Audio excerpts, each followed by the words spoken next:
Ladies and gentlemen, boys and girls, got an echo. Can you guys hear the echo? What is going on? Uh, okay. Let's see. Can you guys echo? Can you guys echo? You should not be hearing one, but I'm hearing one, and I don't know why. Let's see. Ronnie, Bruin Nation, Super Bowl Junior, C Youngblood, Todd Smith, what's up? Can you guys hear an echo? Somebody let me know. Somebody let me know. Let's see. I don't know what's going. It's showing like two of me also in the stream here. Look at this. There's two of us. Look at this. Lynn, what's up? Again, please let me know. I don't want to continue if there's an echo in the background. For some reason, nobody can tell me. Yes on the echo. Okay, let me try to fix this.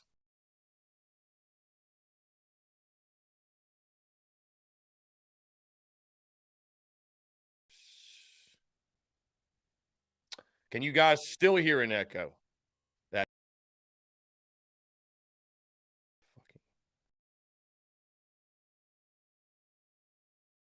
okay. Yeah, I'm still getting an echo. I don't know. I don't know what's up.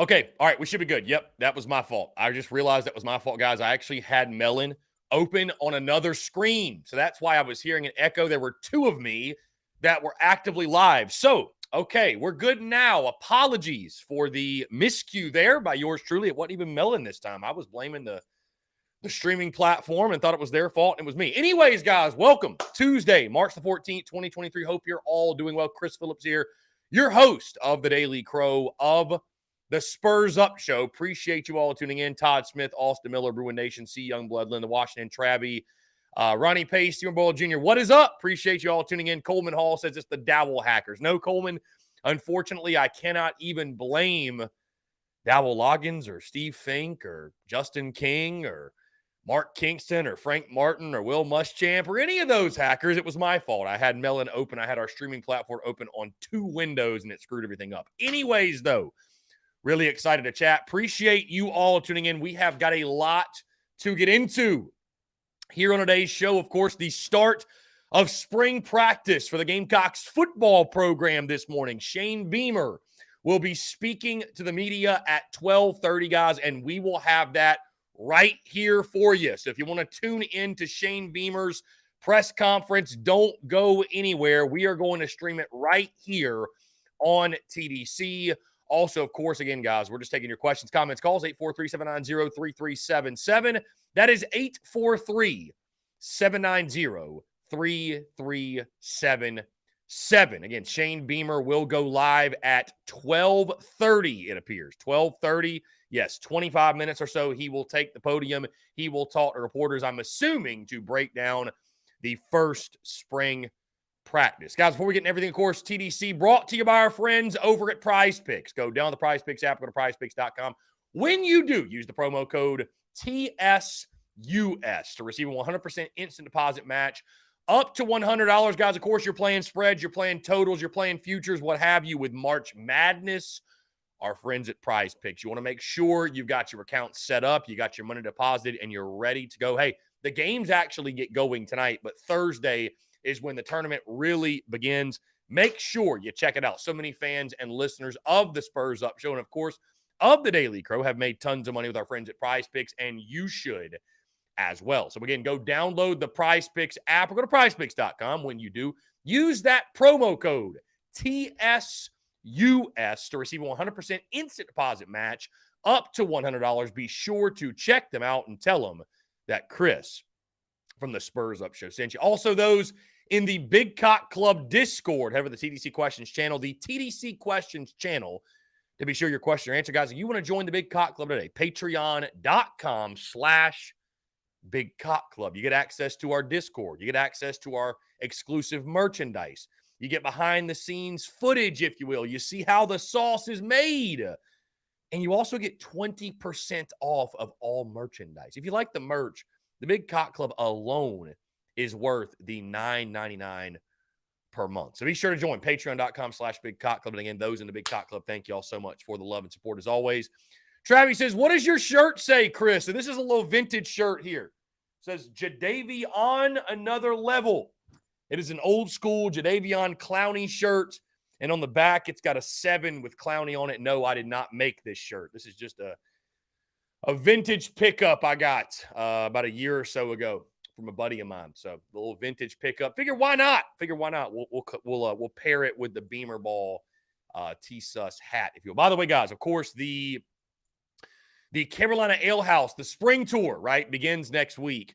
I am so excited, guys. We are actually working on some merchandise right now. We're working specifically on a shirt that will only be available at the spring and probably summer tour as well. It's going to be a tour exclusive shirt. You know how you go to a concert, you go see somebody on tour and they've got merchandise that is exclusively to the tour, and the only way you can get it is by going to the actual tour dates. That's what this is going to be, right? So really, really excited. I'm not necessarily trying to gatekeep, but what I'm trying to do is show extra appreciation and gratitude to those who do take the time to come out in person and show love and show support. Also, we will have the Beamer Ball towels.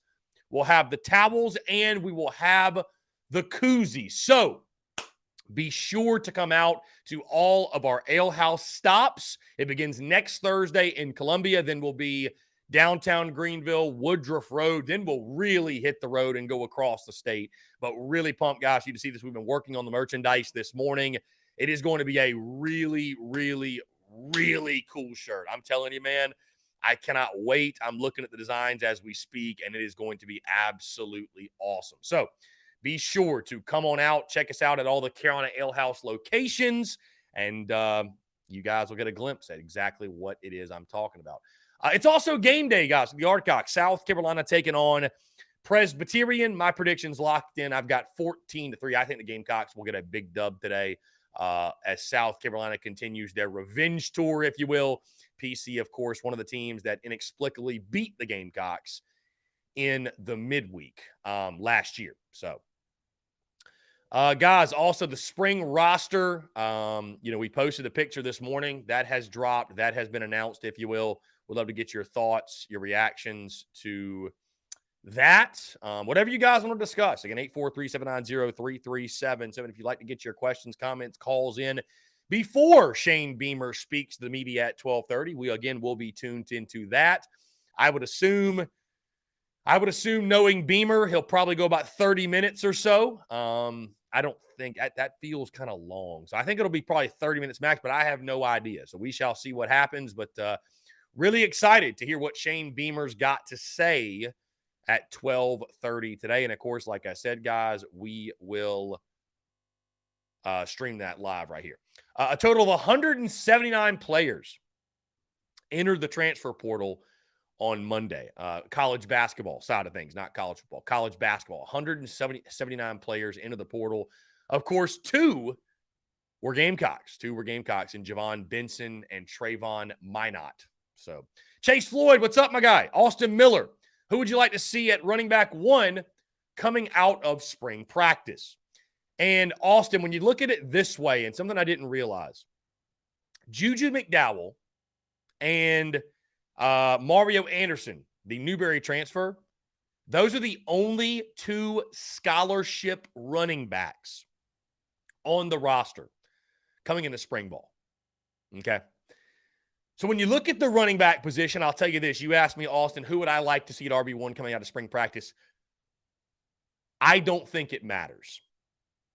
I'm here to tell you I don't think it matters. Here's why I'm saying that. I don't think your starting running back is currently on your roster. I like Juju a lot. He's not an every down back. Mario Anderson, hey, go Wolves, go Wolves. Big Newberry guy, but I don't think he's going to be your every down back, man. I'm trying to keep expectations realistic for the D2 transfer. So, and then guys like Turbo Miller, DJ Twitty, Nathan Harris-Wainick. It's fun to talk about them, but realistically, let's be realistic. Are they every down ball carriers in the SEC? Probably not. So I think South Carolina will hammer the portal. By the way, I didn't mention Dontavius Braswell, the true freshman, but are you going to put it on the backs of a true freshman? Is Braswell the next Marcus Lattimore? I mean, maybe, but those expectations feel a bit lofty. So I think you will see South Carolina attack the transfer portal. We just saw yesterday a kid from Minnesota. Don't recall his name. Let's see. We can pull it up here. Kid from Minnesota entered the portal. Trey Potts. Potts rushed for 1,029 yards, 9 touchdowns over the past 2 seasons. So maybe a guy like that, somebody who has Power 5 experience, somebody who's carried the rock before in meaningful football games. I think you'll see the Gamecocks attack the portal when it opens May 1st. And so with that being said, I don't think you're starting running back when South Carolina takes on UNC. I don't think he's on the roster right now. I think that's somebody you're going to have to go out and find. So, to answer your question, again, I just don't think it matters. It doesn't matter who the starting running back is coming out of spring ball because that ain't going to be the starting running back going into the season. Brandon Ward said, I saw a post saying DK was working with the running backs. Brandon, who said that? Who said that? I'm just curious. Who said that? Per sources, my guy. Cite your sources. Cite your sources. Who said that? Per sources. Again, guys, appreciate you all tuning in. Let's see. DGD, yeah, we had our pro day yesterday. Yes, we did. Yeah, we had our pro day yesterday. Is pro day something, DGD, you get excited about? I mean, I don't really. I mean, it's okay. It's cool, I guess. But, we don't have any. Trying to think, do we have any surefire first rounders on our ball club that are about to get picked? I don't know. Cam Smith, I guess. Cam Smith, yeah. Let me come correct. Cam Smith is definitely a surefire, I would say, first rounder. Anyways, 843-790-3377, guys. Phone lines are wide open. You guys seem half asleep. How can you not be fired up today? It's the start of spring football. The boys are back. The boys are back. Wake up, Gamecock Nation. Wake up, Slapdicks. Football's back. I told you, I think the Slapdicks go into hibernation during the offseason. I think a lot of the Slapdicks, I think a lot of the Slapdicks don't open the Twitter app from January or maybe mid-January to beginning of August. And then from there, it is slapdickery away, my friend. Slapdickery unstoppable. But right now, it's been calm. The Twitter app's been calm, which has been nice. Let me say that. It's been nice. It's nice not having people try to cancel you on a daily basis, day in, day out. But, hasn't been quite as crazy. You know what I mean? So, I don't know. Either way. Let's go ahead and jump to the phone lines here. From Robbie Davis, Zaxby's Hall of Famer. To accept, press. Robbie, what's going on, my friend? How are you? I'm doing good. I just finished eating lunch. I had Zaxby's for lunch. Holy smokes. Wow. that was a hell of a lunch then. What'd you have from Zaxby's? The usual boneless wings and things and some torture nuclear, extra fries, extra seasoning, and a lot of Zaxby sauce. A lot of Zaxby sauce. Love that, Robbie. Sounds delicious. Sounds delicious. Oh, it was absolutely delicious. But it is officially spring practice. It is officially spring practice of today. It is, man. Yeah. Beamer speaking to the media in 15 minutes, man. And I honestly, there's probably some people that are nervous about this year with all the pieces that we've lost. But like I always say, just trust Beamer and let Beamer cook. Just let Beamer in the kitchen and let him cook. He knows what he's doing. I feel like people forget who his daddy is sometimes. You a big Frank Beamer guy? Oh, dude, yeah. Whenever he was at Virginia Tech, I loved watching Virginia Tech.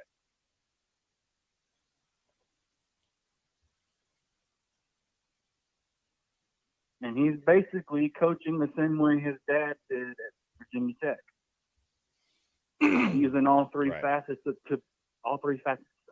the game to beat you: offense, defense, and special teams. And last year we proved that we can beat you in all three phases by using special teams, offense, and defense.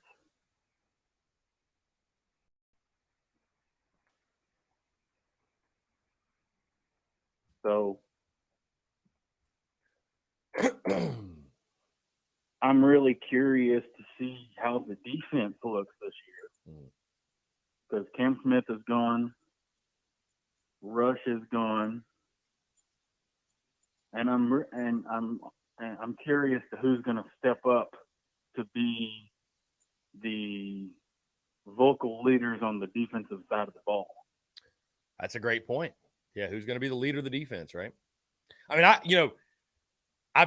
don't know. I've seen a lot of chatter. I think a lot of folks are giving Clayton White the benefit of the doubt. That's fine. I mean, has he earned it? Sure. I like Clayton White a lot, but I'm worried about the defense. I'll be honest with you. I'm a bit nervous about it.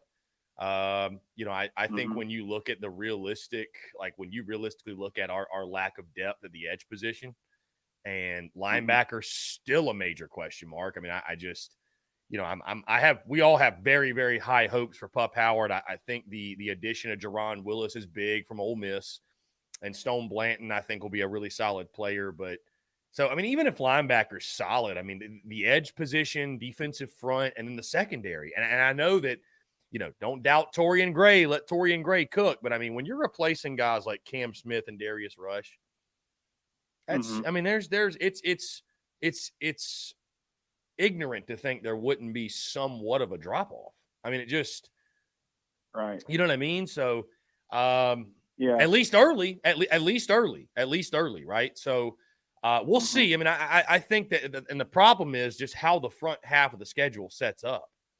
Like, we're going against a dangerous UNC team week 1. We got Georgia week 3. Yeah. We got to deal with Tennessee and their high-flying offense in the first half of the year. So it's like, are we going to be ready? Mississippi State with Will Rogers back. Like, is our defense? What's crazy to think about, even with the problems we've had on offense over the last couple of years, new OC, I'm more worried about the defense than the offense. I'm more worried about defense.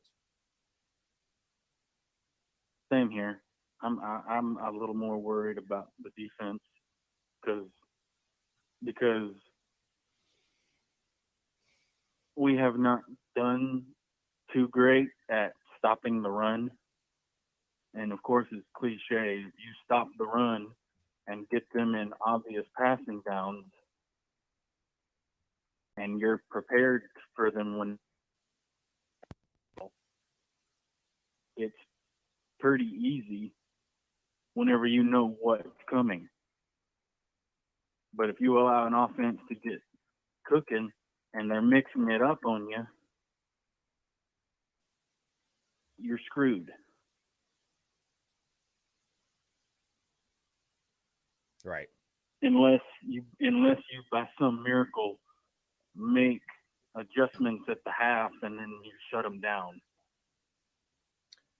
Yeah, I mean, it's just even with the guys like we had last year, like stopping the run has been just such an issue for us. And now the secondary might take a step back. So I don't know. Again, I trust Clayton White. I know that's where fans will blindly go is, trust Clayton White, let him cook, whatever. But it's a real concern, I think. Yeah. It's a real concern. I do believe so. Yeah. I mean, if you're not, and honestly, I think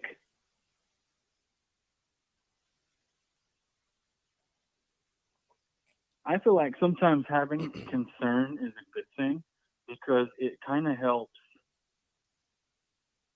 you prepare for the next time something goes awry. You're ready for it. You're able to fix it.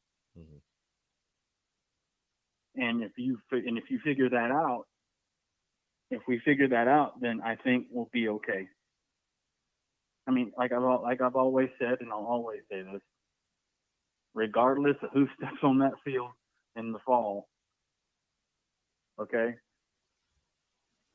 you still got to play the game, and someone's got to win, and someone's got to lose.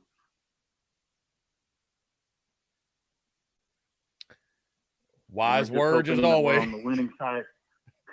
Wise, As always, we're hoping that we're on the winning side more than none. So, more than not. So, it doesn't matter about who's better on paper. Just got to go out there and still play the dadgum game.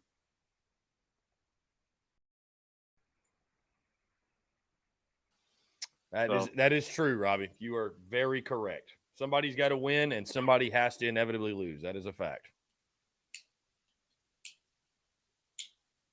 Yeah. And you don't win a game on paper. Don't win a game on paper. So what if NC State's a 1.5 point favorite over South Carolina? Who gives a damn? We still got to play the game. It doesn't matter. You still got to play the game and just let the chips fall where they may.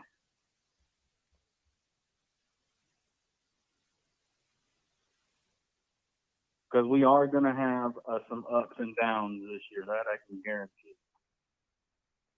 Because I've looked at the schedule, and the first two of the first three games are going to be difficult.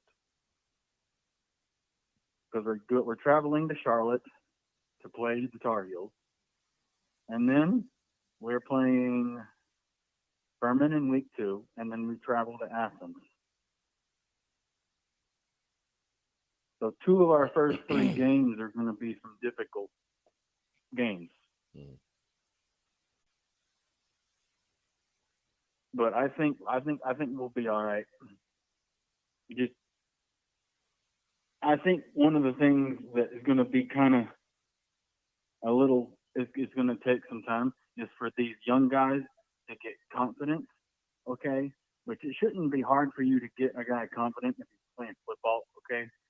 But you've got to make them believe in themselves. If you make them believe in themselves and believe in each other, no matter what the season throws at them, they'll be ready for it.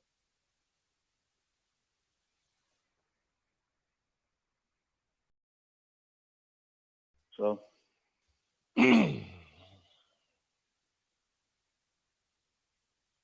and I have us winning tonight in the baseball game, by the way. Gotcha. 8-3. 8-3. Okay. Yeah. I think we'll definitely get the dub. I think that South Carolina's proven this is not going to be. It's not going to be like last year. I mean, we might lose a midweek game. You know, we've got Charlotte, we've got UNC, so there's some midweek games we could lose. But I don't think you're going to see us losing to teams like PC and the Citadel and others. So. Yeah, for sure. Travi says, and more importantly, we have to attack. That's what he says. We have to attack. We have to attack. Exactly. I was fixing to say, attack them. I don't give a darn what. I don't care. In any sport, attack them. Because if you attack them and you keep them on the defense the whole on the fin the whole time, they ain't gonna know what to do. They ain't gonna be able to adjust if you're constantly attacking. Exactly. And I found out today, that his Steamer's welcome home tour. Okay. One of the dates is my birthday, and that date he's going to be in Somerville. Wow. So May 17th he'll be in Somerville. Wow. And on your birthday. Yes. Wow. Wow. So yeah. So I'm assuming you'll go. And yeah, one way or another. Yeah, I'll figure out a way to get. Only thing is, I don't know where he's going to be. I know he's going to be in Somerville. I just don't know where at in Somerville. Well, you got to find him, my guy. I'll find it one way or another. I will find it for sure. For sure. So, and all these people giving Lamont Paris crap, you need to stop it, okay? Stop it. All right? I've said this before too. Being a coach is not easy, no matter what sport it is, because you got to coach and recruit, and you got to practice, and you got to do all kinds of other crap. So being a coach in a sport is not easy, okay? So cut him some slack and let him just do what he gets. Just let him build, okay? It's going to take a minute, all right? And if you're going to be a negative Nancy, don't bother commenting on stuff like that. Just let him do what he's getting paid to do. And he can only do, he's going to do the best he can, obviously. And I think it's crazy that there's people that want him fired after just 1 year. That is insane, in my opinion. Mm-hmm.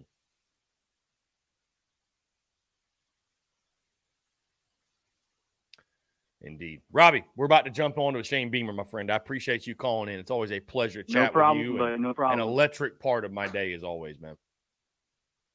You're welcome. Have a great rest of the day. Hey, appreciate you, Robbie. Take care, my friend. I wanted to get to this, guys, because we had someone comment it, and it's true. Went to the website. This is per the state at Go Gamecocks on Twitter. Receiver Dakereon Joyner worked with the running backs during the brief portion of Tuesday's practice that was open to reporters. Joyner worked through ball security drills alongside Juju McDowell and Newberry transfer Mario Anderson. The converted quarterback has spent the bulk of the last 3 years at receiver, but has been used as a wildcat runner in spurts. Dakereon Joyner at running back. Who brought that up last week? Very interesting. I think it makes too much sense. It makes too much sense. He's an athlete. At least give it a look. Even if he's not going to, just give him a look. Why not? Give him a look. Never know. Just give him a look. Right? He's an athlete. It seemed like every time he touched the ball last year, good things happened. He made plays. Carolina scored. Why not give him a chance? Why not just give him the look at running back? Worst case, you just move him back to wide receiver, right? Keep using him how you were using him last year, but I definitely think in the spring with the lack of bodies there, to be frank, I think giving Dakereon Joyner a shot, it's a no-brainer. I think it's an absolute no-brainer to give Joyner a look. I'm glad they're doing so based off of the first day of spring ball. Guys, Shane Beamer about to take the podium here. Shane Beamer is about to take the podium, and yeah, Bruin Nation, from all info I've heard, we're needing to hit the portal hard for running back in Indiana. I mean, realistically, Bruin Nation, I mean, nobody wants to say it because nobody wants to, you know, there's a lot of folks that don't want to be brutally honest about things. But I'll just say, I mean, South Carolina, you could argue were losers in the portal. They were. When you look at who you lost in the portal, from the Jaheim Bells, the Marshawn Lloyds, the Jordan Birches, the Gilbert Edmonds, those hurt. And I know you picked up some nice pieces, but maybe calling you a loser in the portal is too aggressive, but the portal hurt you. Like the portal hurt you. Yes, Spencer Rattler and Juice Wells came back, but the portal hurt you. No, there's no debating it. There's absolutely no debating it. So, and we missed on some guys, flat out, we missed on some guys. We missed on, what was the dude that went to Arkansas, the Missouri transfer, right? We missed out on him. We missed out on a bunch of running backs. I mean, the portal bit us. The portal bit us. There's no question. So they're going to have to hit it hard yet again, and hopefully they will. You know, I trust Beamer will go out there and get the guys we need. But Bruin Nation, it's vital, man. It's vital. Trajan Jeffcoat. That's who. I couldn't remember his name there for a second. But yeah, it is absolutely pivotal that we go get those guys. Okay, let's go ahead and get Beamer. He is starting now. Let me share this on the screen. all of our players, coaches, staff had a great spring break.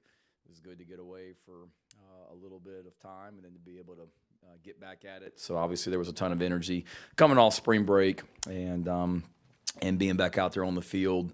I thought for a first day it was good. There's a lot of first days that I've been a part of that are, sloppy with pre-snap penalties and can't get the snap and stuff like that. We did not have that. Thought it was very, very clean. Obviously a lot of work to do, but good to finally be back out there on the field and run around with those guys as well. I think our guys are in great shape. That showed, today. I think it was the first day of spring practice last year. We had 2 or 3 guys that had suffered some hamstring injuries that really kept them out the rest of spring practice. And unless I missed something, I don't think we had a single injury issue that popped up today as well. So that's a credit to our players, credit to Luke Day and his staff. They did a great job in the months of January and February from a winter program standpoint to get stronger, which we did, and then also to be in shape a little bit or be a little bit better prepared for spring practice as well. We did a little bit more running as a team in January and February this year than we did previous years, and I think it showed today as well. Going back to the off-season program,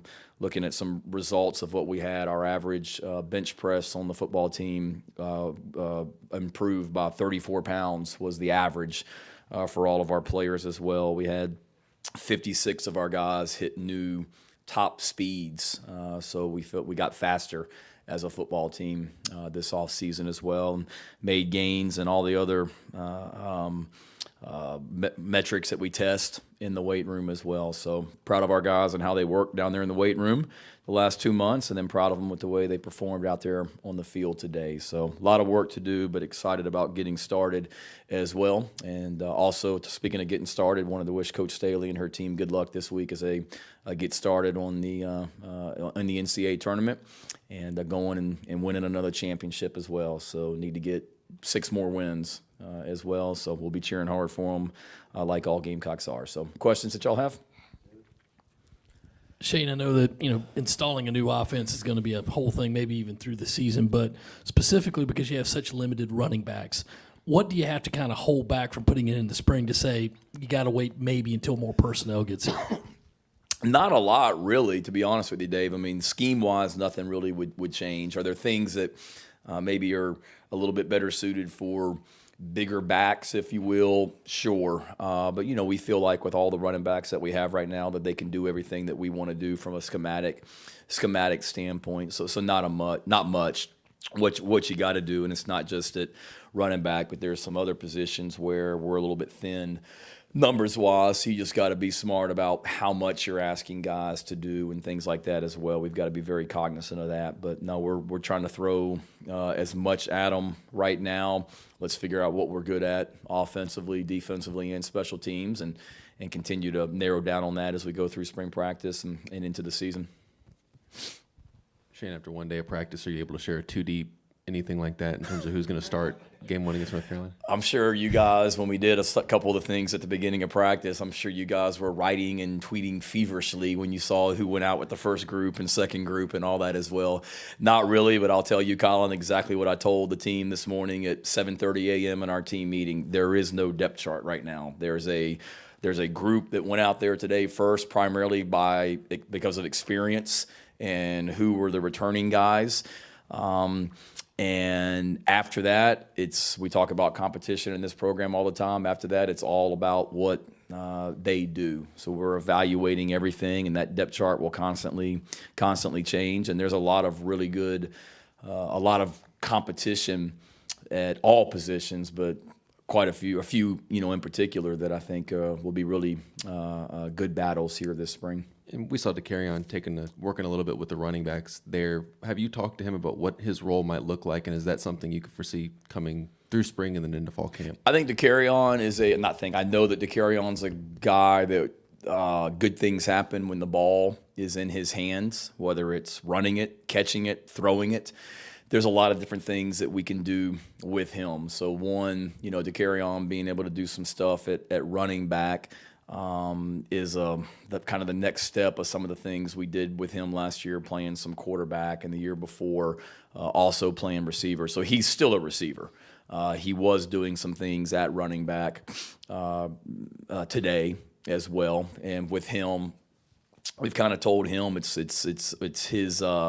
We'll go at his pace. You know, I met with him about a month ago, just trying to figure out all the different ways we can get you on the field, and he knows running back, or he knows receiver. He's been doing that since I've been the head football coach here. Let's experiment a little bit with you just getting natural at being able to play, some running back as well. And I think it'll, present problems for, defenses as well, because here's a guy that can line up at quarterback. Here's a guy that can line up at receiver. Here's a guy that can line up at running back, and just continuing to try and find ways to get him the ball. So he is a receiver. He'll continue to work at some quarterback, but this is just something that we just wanted to experiment with a little bit, which can help us as we go into the season. And goes back to David's question. I mean, we're very limited, as you guys know, at running back right now, so it gives us another body in that room and some experience in that room as well, because that's a young group. You mentioned some positions. Center is one. You're going to have a big hole to fill with Eric going. Kind of how you feeling about that now? And I think we saw Vershawn taking some snaps there. Where is the center position right now? So, y'all, we're analyzing the depth chart and where guys were and stuff like that as well. Center is something that really we go back to last season was a concern. I mean, I can remember sitting here in spring practice last season saying, who the heck's going to be our starting center in 2023? And we better start working some guys, because Hank Manos and Eric Douglas are graduating. Javon Gwynn is graduating. And so that's something that we've been preparing for since last year. Vershawn and Nick are the two guys that are primarily working there as well. But we've got other guys that have been doing things at center as well. So you can never have too many of those guys that can obviously make the calls that you have to make at the center position, direct traffic for the offense, and then be able to snap the ball to the quarterback as well. So we're trying to develop as many as we can, but Nick and Vershawn are kind of the two top guys there as we go into day one. Shane, as we overanalyze, you mentioned with the depth charts a little bit, seeing Stone Blanton out there. I know you guys were very high on him, especially towards the end of last season. We saw that snap count went up after that Vanderbilt game in particular. What has he done over the last couple months to really elevate his game, to put him in a situation where he is competing for a starting role this year? Yeah, no, he's somebody I'm really proud of, and we had high hopes for him when we signed him. He did some good things last year as a true freshman, and we continue to have high hopes for as we go into the 2023 and beyond. One, football is very important to him. He's really, really smart. I mean, it seemed like last year when he got here and we started preseason practice, I don't know if he ever left the building in the month of August. There's stories of him like sleeping up here at night and not even taking time to go back to the dorm because he just wanted to maximize his time in the facility watching tape and things like that. He's a really good baseball player. He's not playing baseball this spring, so he could get healthy and focus on football. And then he's all the things that I talked about in the weight room, Mike, that so many of our guys have done. He's right at the top of it with what he did he's got getting stronger, leaning out a little bit, getting faster. He'll be the first to tell you that he needed to work on his speed and feel like he has, So with Mo Kaba with Sherrod and Brad being gone, Mo Kaba not practicing right now and are not being fully cleared, it's a great opportunity for him to jump in there and try and seize a role at the linebacker position. I don't know. I want to say done. Right now, Stone battled a little bit of a shoulder injury last year, so I think the baseball part of it for him was just getting healthy for one. Let's focus on football early. And Coach Kingston and I have had conversations about Stone, and Stone and I have been talking about baseball, all throughout last football season as well in regards to what he wanted to do. So he's talented at baseball. He's really good at football, and I think his passion right now is golf. He was telling me about his new clubs he got over spring break. So I think the golf is kind of maybe overtaking baseball in his mind too. Half joking on that. So he did get new clubs though. Coach Lavoisier Carroll was out there today. What's his role going forward? And obviously not playing, but what's that conversation like when he comes in and you have to talk to him about ending his career and stuff like that? How tough is that? It's tough, and I screwed that up before the last time we met. I should have mentioned Lavoisier. It totally slipped my mind. his status. I should have mentioned that to you guys. I know he put something out on social media. Hated for him. That's not an easy conversation to have. So it's something that we have been looking at and evaluating, and doctors came to the determination that it would be best for him not to continue to play. So that was certainly a hard conversation. Any competitor, any athlete, no matter what the sport, hates to get told that it's ending and not on their terms of when you want your career to end. So myself and Clint Haggard, our head trainer, met with him down in Clint's office, and I told Lavoisier that day that just because he's not playing on Saturdays doesn't mean that his role on the football team is any different. He's still a valuable member of the football team, and he's handled it great. It'd be very easy for a lot of guys to just disappear and go into a shell. I mean, I don't think he's missed a single workout, team activity, anything since he found out that he wasn't going to be able to continue to play. He's still an active guy on this team, and I want him involved in everything that he can be. And he was out there today and very active, and I hate that his football career has ended, but he's a great representative of our program. A lot of people think a lot of him, and we're here to support him in any way going forward. When you're installing a new offense like you guys are this spring, what's the approach? Do you throw a lot at them and see what sticks, or do you guys try to find just a couple things that work early on? How do you guys approach that? Yeah, no, it's a great question, and I think there's different thought processes to that, and I've been a part of both of places that I've been. Our mentality right now is throw as much at them as we can, and let's figure out not so much what sticks, but let's really challenge the players and coaches mentally and having to learn what we're doing. And but then also let's see what we're good at. Let's throw everything at them this spring, particularly early on. And as we realize, we develop our personnel and we see what we do best, kind of narrow down what we're doing. And there's quite a bit of new from last year, Hale, and there's a lot of carryover from last year as well. It's kind of a mix, probably a little bit more new, but there's quite a bit of carryover with some concepts and things like that, terminology. But we've tried to make it simpler, tried to make it easier to communicate at the line of scrimmage, things like that. But no, we're not going in there at a slow pace. I mean, today we threw a lot at them today from an offensive standpoint, and made them think. And a lot of that we were able to because of the things that we're allowed to do in the months of January and February that we weren't allowed to do previously that the NCAA lets us do. So that helped us going into day one, but we'll continue to throw stuff at them. And then as we get through spring, let's figure out what we're best at and really hone in on that. I saw Kaba and Strawn and Spalding all just kind of out there, not fully practicing, but just kind of what's the status on them? Is there any timeline for them kind of getting into full contact and things like that? No, I mean, we're optimistic that as they progress that they'll be able to do some things. I think each of their situations is a little bit different based on when they got hurt, when they had surgery, things like that as well. I wouldn't anticipate with all three of them, any of them really being able to do full speed, 100% cleared before the end of spring practice, but we are optimistic that each of them will be able to do a little bit more each day as we go through the spring. Gonna ask about that too, but as far as Dante Miller too, I guess his sort of eligibility resolved at this point? I mean, is he good to go? I guess what's kind of his status right now? He's not good to go. It's something that we're still, working on to get a final determination as well. Obviously, there's a process that requires. We're going through the process right now. Nothing has been 100% resolved. So right now we're, hoping that he'll be able to play and be eligible and prepared if he's not able to. Donovan Westmore seemed to be getting some work with the edges today. Just what is that position going to look like in the spring, and how big of an opportunity is it for guys like Brian Thomas and Desmond Umuzulu and getting those reps? Yeah, it's huge with, Jordan Strawn being out right now and our depth issues at that position. It's critical.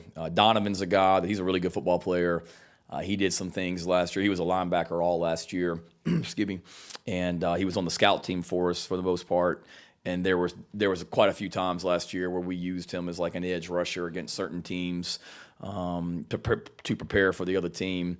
He would play some edge, defensive end. So he did a good job of that, rushing the passer. He's got some twitch and some knockback, and he's a really strong young man.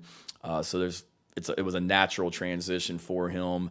Part of it was, let's take a look at him and see how he best fits out there. And then also part of it was we're thin at that position, and we need some guys that can play the edge just so we can practice. And it's big for Donovan. It's big for Desmond. It's big for Brian Thomas, Terrell Dawkins, all those guys, Tyreek Johnson, to see who's going to kind of separate themselves at that position. And then who are the guys that we can count on? And do we need to go try and add to that after spring practice? Those are decisions that we're trying to make as well. And then we'll see what's best for Donovan. He's working at the edge right now, but there's a lot of carryover between that and the linebacker position also, where he could always end up back there too. Hey, Coach, it's year 3. There's a lot of new faces. What's one thing about this group that excites you the most in the early going? Good question. I think just how hungry they seem and not satisfied. It's a very business-like approach. There's not a lot of BS with this group. They work, they get their work done. There's not, knock on wood, there's not a lot of issues outside this building that we're really having to deal with. So that's what excites me, is just the hunger, the maturity, and we got some great young men in this program, and you got older guys that are back for another year that are leaders, and Spencer's kind of taken on an even added role from a leadership position, and he's taken that and ran with it. So that excites me. And then just all you guys were out there this morning. I mean, just all the new faces, not just players, but coaches and graduate assistants and analysts. I mean, there's a lot of new out there as well. And every year is starting over, and this year is no different. But excited about the group of people, but then also their hunger and their mentality right now. Hey, Coach, as you can see, we've all created our storylines ahead of spring practices, but I'm curious, what do you think the biggest storyline is as spring practice gets underway?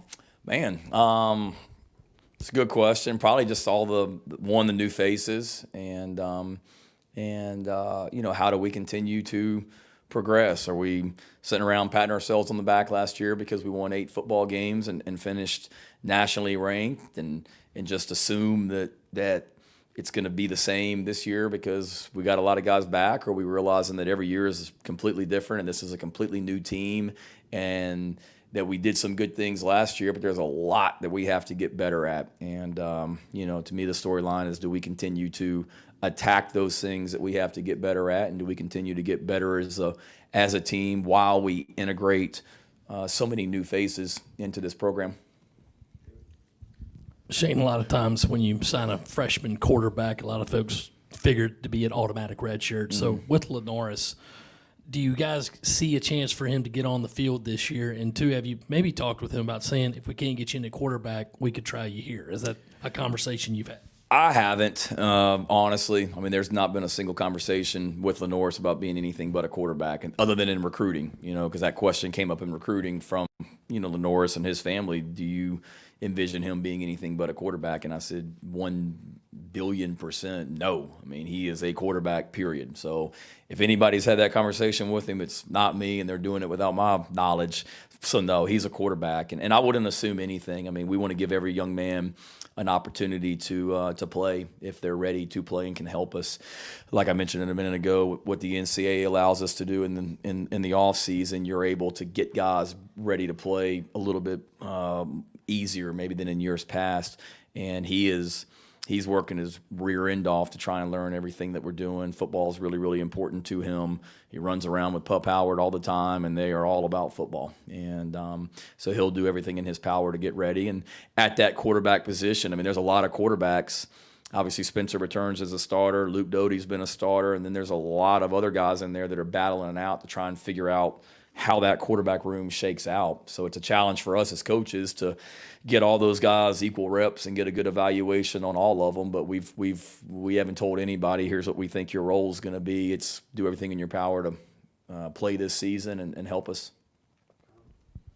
Shane, you promoted Lonnie Teasley to the full-time offensive line coach. How when you made that decision, how big was consistency there for you in terms of scheme and in recruiting, and how have you seen him kind of hit the ground running at that position? Yeah, consistency was certainly big. I wanted the best guy for the job, and I felt like Lonnie's relationship with the offensive line was really, really good. There was consistency from a recruiting standpoint as well. And then let's not, forget about I wanted Greg Atkins here. I mean, Greg Atkins is one of the best offensive line coaches in the country, and I wanted Greg to be here a part of this as well. So, I mean, I made that clear to both Lonnie and Ad both that I wanted them both here. And here's where I felt like we needed to go moving forward with Lonnie, taking things over. There's talk of what analysts are allowed to do in practice, and from a coaching standpoint, how that roles could change. I was certainly thinking about that when I made that decision. And then also keep in mind too, Colin, like whatever I did, Dow Goggins needed to feel good about it as well. I mean, most times when an offensive coordinator comes in, if he's going to bring somebody with him, it's usually an offensive line coach that he's got a background with, and he really didn't know Ad or Lonnie. And, Dow and I talked about it. We went on a recruiting trip. I think we were out on a plane somewhere, and we were on the school plane, and it was me, Lonnie, and Dow, and I made them sit separately, and I got as far away from them as possible on the plane trip just so the two of them could just talk and get to know each other. And Dow felt really good about Lonnie, and that his feelings have only grown. I think Dow's really excited about him, and Lonnie's fantastic. He had background as an offensive line coach before he came here as an analyst. He had done it before. I saw the way that he related with recruits, the way that he related with our offensive line, and felt like it would be a really good transition, and so far, so good. Or so far, so good, yeah. You guys go from just an 8 at the Gator Bowl to now you've got 8 new guys in the tight end room. So just how do you manage having that many new faces at one position group? And, have there been any standouts or surprises from that group so far? No, that's a challenge too. It's a good thing. We've got a lot of quarterbacks, and we're trying to figure out how to get them all reps. And we got a lot of tight ends that we're trying to get them all reps. And it's a really cool group that we have to work with there. Just hard workers, unique skill sets. You've got athleticism and length. I mean, you guys were out there and watched us practice and play, obviously, last year. That group looks different than what that tight end group last year looked like. They looked like 8 real tight ends. Not that what we had last year wasn't real tight ends. I don't mean to say that, but we had guys that were more of H-back type bodies and things like that. These guys are your more conventional tight ends that are athletic and can run. And, I don't know standouts. I mean, I think they all flashed today. You've got true freshmen. You've got SEC transfers. You've got a guy and Josh that transferred from Western Kentucky that made a lot of plays at Western Kentucky. So we're excited about that group and how they can help us, not just on offense, but special teams as well. The more of those guys you have, those body types, the better, and that's a good group that we have right now. Shane, you talked about the energy of the players. I saw Coach Loggins bringing a lot of energy today. What kind of effect does that have on players when they see a new coach coming in and getting after it like that? I think a lot. That's what we want to be about. We talk about positive energy in this program a lot, and I'm sure Dow had a nice, relaxing spring break like we all did, and he was itching to hit the field this morning. That's what we love. We love being out on the field. I mean, that's why we do what we do. There's a lot of reasons I coach, but being out there on the field with the players is right at the top. So to be able to get back out there on the field was awesome, and he is that. He has a lot of energy, and he's shown that since he got here as well in recruiting and in meetings. He's really got a great personality, and he's been a great fit for what we're trying to do here, and excited to continue to work with him. Shane saw Pete Jenkins out there working with the the defensive line. I guess just having a guy like that around at practice, as you just hanging out for a couple of days, and I guess what was that kind of like, having a guy like that at practice and working with those guys? Yeah, he's he's been doing it for a long time and has a relationship with Jimmy, so he kind of makes his annual trek to Columbia. He was here last year, and I want to say he was here the year before, maybe in the summertime. But here, he's just he arrives and spends 2 or 3 days, and you really hardly ever see him. He sits back there in that defensive line meeting room, and it's like his little cubby back there, and just works to try and figure out ways to make us better coaches and things like that as well. And And he's worked with a lot of great defensive line coaches and defensive line men over the years, and he's a great guy, and happy to have him here. I'm guessing there aren't a lot of specifics you can share about the 3 guys who are suspended, but can you give any kind of detail or anything about what needs to happen for them to get back with the team and kind of where that is? Not really. All that's above my head right now. That's not a decision. That's a university decision, and I have bosses, and there's processes that those guys go through within the university and outside the university as well. So right now, neither of the 3 are involved in our program, and thinking of them and support them and here for them. But right now, they're not a part of the program, and I think what I said a couple weeks ago was don't anticipate them being back with us at any point soon, and I stand by that right now. Shane, speaking about just Darius Rush and just looking back over the last couple of years, Jalen Foster, Carlos Patel, you just think of the different defensive backs who have really been able to take the opportunities that you guys have given them and been able to run with it. What has it been about with Torian Gray and Clayton White and just being able to have these guys pick up a defense so quickly, but also be able to grow at the same time so that they can be able to raise their draft stock? Yeah. No, great point. Question.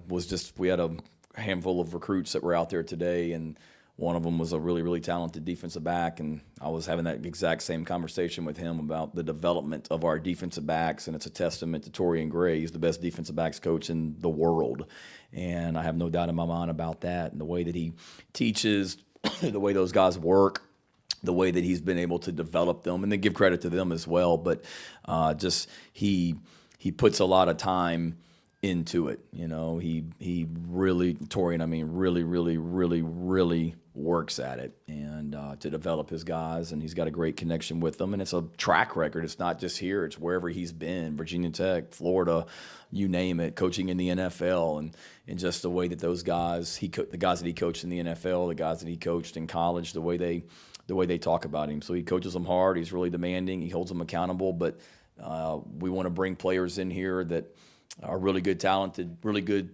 players and talented, but we have to develop them. And there's no question in my mind that Torian, with Clayton's leadership, does a great job of developing all of our defensive backs. Kind of sticking with the player you're losing in the NFL, you're replacing Zach Pickens in the middle. Obviously, Tonka's hurt right now with defensive tackle. Kind of where is that position? Is there anybody working out there who maybe hadn't been last year or in the fall? No, nobody new there right now. Obviously, it's Boogie Huntley's played a lot of football for us, and Boogie's kind of the leader of that group, right now, particularly with Tonka being out. But then there's young guys that it's time for them to take the next step. TJ Sanders, Jamal Weiss, Demetrius Watson, DeAndre Martin, that's Elijah Davis coming in. We brought him in here for a reason. So those guys are really in a battle to see who's gonna separate themselves. And I've seen them all in practice the last couple of years flash and show signs. And now it's time. I told them in the team meeting this morning. Now it's time for them to take that next step. Don't just be great in the weight room. It's time to take that weight room and everything else with your development to the field also. And so we're excited about the next group of those young guys. Tonka and Boogie are kind of the old guys in that room, and then let's see who takes the next step with that younger group. Wow. All right. Appreciate you guys. Y'all have a great week. Thank you.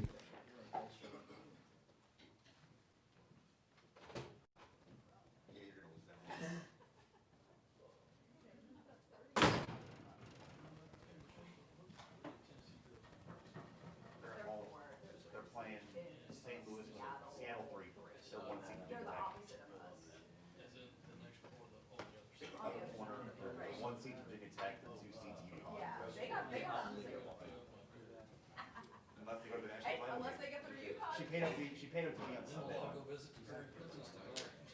I'll let you know she paid up to me on Sunday for basketball bet. Okay, that was Shane Beamer speaking after today's practice. I think a lot of interesting tidbits there as he breaks everything down and gives us some insight on day one of practice and just spring practice as a whole. Guys, we will keep it rolling for the next 15 minutes or so Taking your questions, comments, calls, 843-790-3377. Yeah, we'll keep it rolling before we jump into our first break of the day. We'd love to hear from you all. Anything stand out? Anything stand out from what Shane Beamer had to say? You know, I thought everything pretty much was status quo. I know Bruin Nation is very, very passionate about LaNorris Sellers. I see the latest comment, very passionate about LaNorris Sellers and his future with the Gamecocks being, what are you, a fan of his high school? I think Bruin Nation, right? The Bruins is where he played. Anyways, yeah, really interesting stuff from Shane Beamer, and just excited that spring ball has officially gotten underway. So really good stuff. Anyways, guys, 843-790-3377. That is 843-790-3377 here on this Tuesday, March the 14th, 2023. Also, those in the Big Cock Club Discord, make sure you check out the TDC Questions channel. We just dropped our exclusive merch that we will have at all of our tour locations at the Carolina Ale House Spring Tour. Very excited for this merchandise. Again, it is going to be an exclusive piece of merchandise on the tour. And the only way, again, you can get it is either being, I'll say this, if you're part of the Big Cock Club, you'll have the opportunity to buy the shirt as well. But if you're not, you have to come to the tour date. We will sell these shirts in person. We'll sell them in person.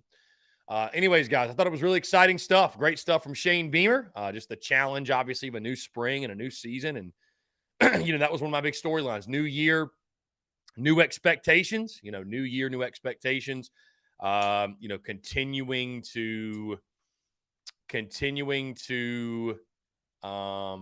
you know, move the program forward and push guys to not settle, not feel like you've made it or anything. Rest on your laurels, right? Just because you're ranked and just because you beat your arch rival, what have you. They're trying to elevate the program to the next level. So really, really exciting stuff. I will say this, guys, when I hear Shane Beamer talk about the players that need to step up at the edge position, when I hear him talk about players that are at the defensive tackle spot, I get nervous. I'll be honest with you. I get nervous. I really do.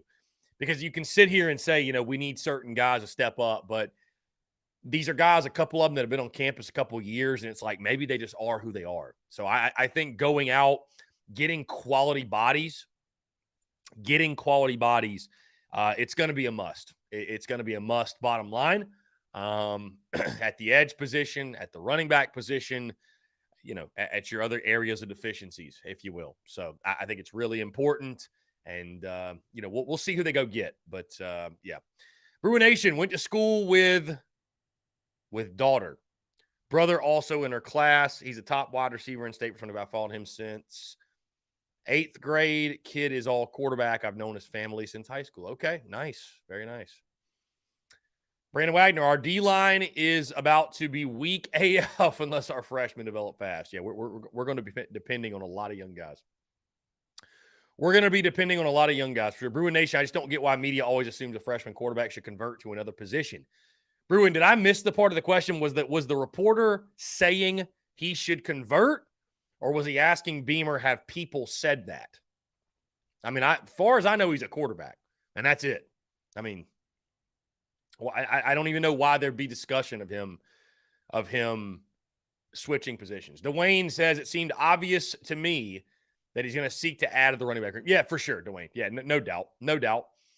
I mean, again, you almost have to. I didn't even know Turbo Miller was having eligibility issues. So, I mean, you don't really have a choice. It would be irresponsible to go into the season with the current state of the running back room. It'd be irresponsible to not add another player, right? So I fully expect them to do so. I think listening to Beamer's comments, it's obvious that they're going to do so. And I'll be excited to see who they're able to snag from the portal. Chad Goblin, he asked, have they talked to him about it? Oh, okay, they did. Okay. The reporter asked that. Yeah, that was a slapdick question. Chad, how many players can we take in the portal? I'm not exactly sure the number, Chad, but they'll make room. If we can go out and get some big-time guys to help us, they will make room. Travie, wonder if Keenan Nelson Jr. will take major strides in the secondary. We certainly need him to do so, yeah. But I thought, not surprising what Beamer had to say about Torian Gray, best defensive backs coach in the world, he said. So you got to feel good about the secondary. You got to feel good about those guys being developed by Torian Gray. And, you know, that's one thing I will say. I've got my questions about the secondary and, you know, what type of step forward will they make and some guys coming into some certain roles, if you will. But, you know, I do trust in Torian Gray, and I think that you will see him get the absolute best out of our guys that are back there. So 843-790-3377, guys. It's 843-790-3377. Again, in case you missed it, Shane Beamer also sharing more information on the guys that are suspended, says he can't share details on what will happen for the what will need to happen for the 3 suspended players to rejoin the Gamecocks football team. He says neither of the 3 are involved with our program. I think they're done. I'd be shocked if they're not, to be honest with you. From the way he talks about it, I don't know.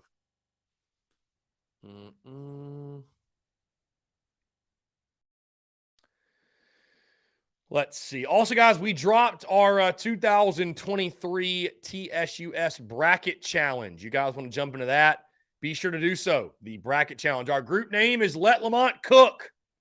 Let Lamont cook. So games officially get going on Thursday. Be sure to join the bracket challenge today. We've also got an exclusive Big Cock Club bracket challenge that's really excited for. You win that. Hey, you win that, and you win a free piece of merch. So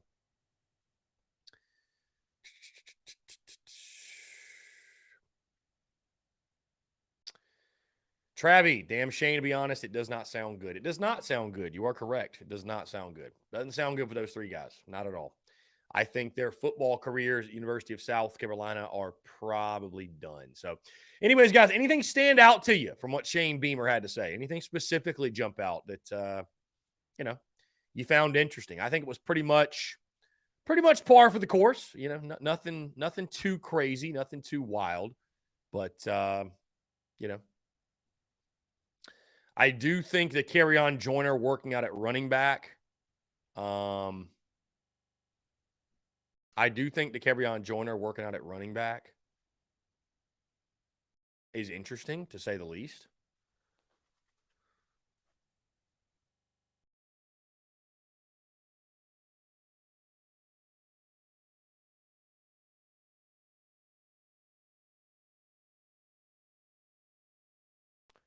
Let's see. Clem Sucks having their pro day today. John Edward, love that you joined the bracket challenge. Travie, wonder why he didn't mention Xavier McLeod. Why should he have, Travie? I mean, what? I mean, I'm asking that genuinely. I you know, why, you know, was there anything specifically he should have mentioned? You surprised he didn't hit on? Yeah, Travie, I definitely hate the guys that were suspended. I think at minimum 2 of the 3 would have made an impact. I think Anthony Rose is probably a starter in your secondary. And I think that Montague Rames would have definitely played on the defensive line. Bruin Nation, go to Twitter. Go to our Twitter. I tweeted about the bracket. If you scroll down a little bit, it's a couple of tweets down, but yeah. It's a couple of tweets down, but you'll see it. So Braddock 843, what other positions were they thinking for Lenoris outside of quarterback? Braddock, they're not moving him. I don't know why that's even a thing. I agree with Bruin Nation. I don't get why that's a thing where you even – I don't know why that person would even ask that. I really don't. I have no clue why they would ask that. So, but anyways, guys, like I said, pretty much standard, pretty much status quo for Shane Beamer today. Yeah, I mean, it's you know, it's a bit tough. You know, what spring ball and the spring game and all that, what it really provides us is an opportunity to just talk South Carolina football, right? To kind of reopen conversation, right? But it's tough because we're not behind closed doors. We're not really watching practice, if you will. But, you know, the Dowell Loggins era begins, right? The Dowell Loggins era begins. And I think it's one of those things where For a while there, it was pure madness. Dowell Loggins, the rumors are flying around who's the next OC. He gets hired. We all react to it. Then, of course, the Garrett Riley stuff happens at Clem Sucks. It's like the scab was reopened. We react to it, and we freak out all over again. Now things have settled. The dust has settled, right? And we're not going to know anything until toe meets leather in early September when the Gamecocks start their season against UNC. But, this is the OC hire that is going to go a long way in shaping the future of the Shane Beamer era at South Carolina. I mean, it is. There's just no other way to spin it, right? This is the one that has to work, right? Dowell Loggins has to be a success. He has to be. Not you hope he is. He has to be. He has to be the right guy. He absolutely has to be the right guy. I mean, I've told you guys before, I think a lot of the Shane Beamer era, it's not just going to be judged on, are you winning games, right? Winning games is above all else. If you're going 12-0, hey, nobody's going to care if you scored 22 points a game. It's not going to matter because you went undefeated.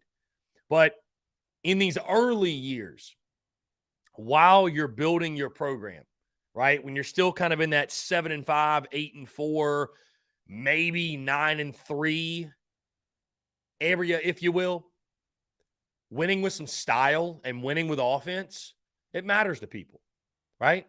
We can live with going 7-5, 8-4 every year if you're scoring 40 points per game. It's fun. It's a fun product. It's fun to watch. But what we saw 10 of 12 games last year, it's just not going to fly, right? And I know this is something we will just continue to talk about over and over and over and over again as we get closer and closer to kickoff. But it's a big storyline for spring for sure, because they'll start to, they'll start to, to put their fingerprints on it, if you will. They'll start to install new things, new packages for the offense. And, it's excited to see just maybe the spring game will give us a glimpse of what it looks like. I will say this. Normally you'd say, spring game, you're not going to learn a lot. But I tell you what, the spring game last year was nothing but dink and dunk, swing pass, boring. Boring, was it not? And then what happened the first 10 games? It was damn near the exact same thing. So I wonder if they'll look to make the spring game a little bit more on the entertaining side this year. Maybe try to show some flashes, show some things off a little bit, because, we thought last year, hey, it's just a spring game. And it's just a spring game, but we saw a lot of those swing passes and those same things we saw in that spring game that were boring as hell. We saw that in the first 10 games, and it didn't work. So let's see. Travie, you wonder how many Muschamp guys we have left on the program? I genuinely, Travie, have no idea.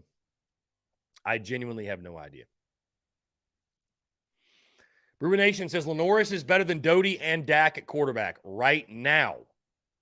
I think he and Bailey will battle in 24 for QB1. They very well may do so, Brewer Nation. The quarterback room is crowded, to say the least. I think you'll probably see one or two guys hit the portal out of the quarterback room after spring ball. I think once guys sort of figure out where they are on the depth chart, I think once we figure that, or once they figure that out, I think you're going to see some movement there. But I mean, every team, every team's going to have movement. The transfer portal, when it reopens May 1st, it's going to be another huge influx of guys that will hit the portal. So, Brendan M., wish I could go on tour, but I'm out of a car. Brendan, I'll come pick you up, my guy. I'll come pick you up. Brewer Nation, it's just crazy for me to think that Braden Davis is going to hit the portal. After all the hype and hoopla around Braden Davis. Braden Davis just gone just like that. So you think Braden Davis is just gone. His career ended before it ever got started, if that's the case. Wild. Just wild. Let's see. John Edwards got Alabama, Duke, Houston, and Kansas. And it's fine. Of course you have Duke, John Edwards, you homer.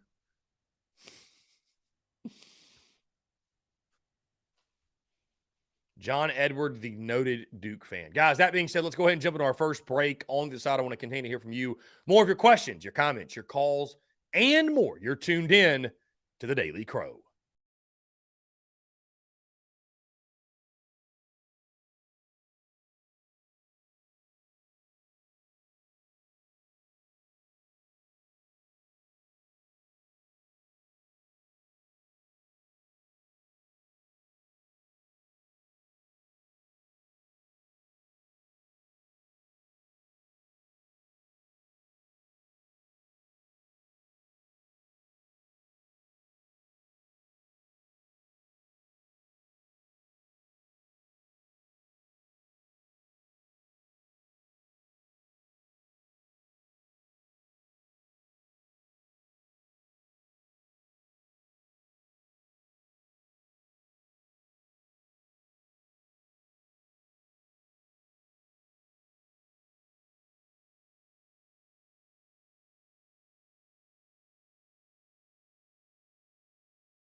All right, guys, we're back. Taking your questions, comments, calls. 843-790-3377. Bruin Nation says, I think Bailey's past him, speaking of Braden Davis, and he wants to go play. I really think Doty should have been converted to wide receiver. Bruin Nation, let me ask you a question, my friend. What you going to do when Luke Doty's your starting quarterback next year?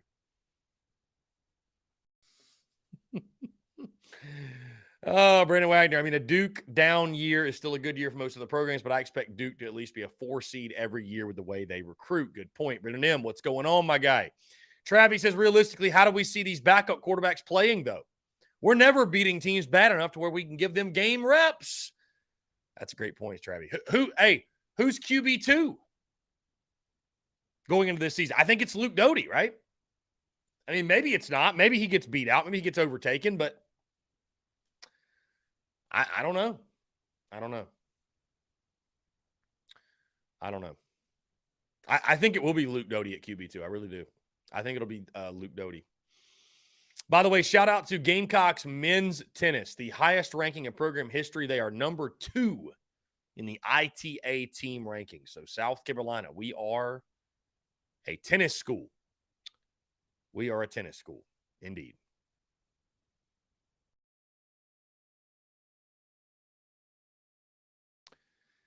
Yep, they're experimenting with the Carry-On Joiner at running back. Guys, I mean, again, it's a no-brainer. The Carry-On Joiner at running back. You're thin at the running back position. And I'm not saying he's going to be RB1 all season long, but he's a guy, and Shane Beamer pointed this out. He's a guy that when the football is in his hands, good things happen. Look at last year. It felt like every time he touched it, whether it was on a trick play, it was him catching a pass, it was special teams, him throwing it, just made plays. So I've given my very honest opinion on the Carry-On Joiner and his role on our football team in the past. But he has a skill set. We've said that over and over. We said it this time last year. He may not be a true quarterback or a true wide receiver or even a true running back, but he has a skill set. He is a gifted athlete, and he can help South Carolina win football games, and in turn can help this offense reach its full potential. The Carry-On Joiner, get the football in his hands. That is the message. No matter the position, just get it in his hands and let him make plays. Good things will happen. Good things will happen. I'm excited to see how that plays out, honestly. I'm excited to see how that plays out.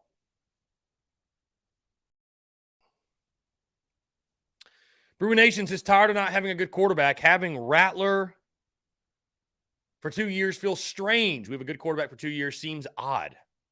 Yeah, I hear you. Excited that Rattler's back, man. Very excited. We got a text here. Let's see. Hey, Chris, Tennessee fan here, but really enjoy your show. How about that? Appreciate you, my friend. 864 number. Appreciate you.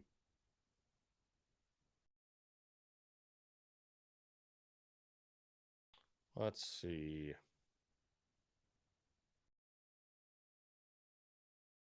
Yeah, Travis, we don't really know. That's a great question. We don't really know. Travis says, I guess we give it to Doty, but then Davis and Bailey are like, WTF, can I play?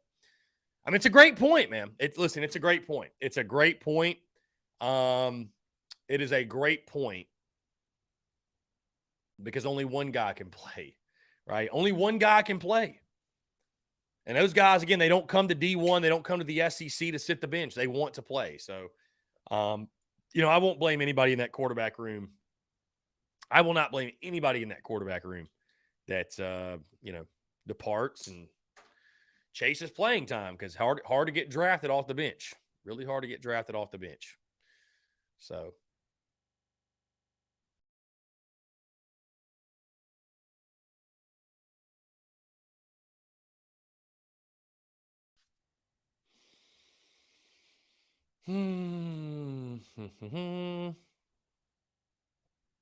Florida just tweeted, it's official. Kicking off the season on Thursday, August the 31st. Gators and Utah. August the 31st. How about that? That'll be a fun game, dude.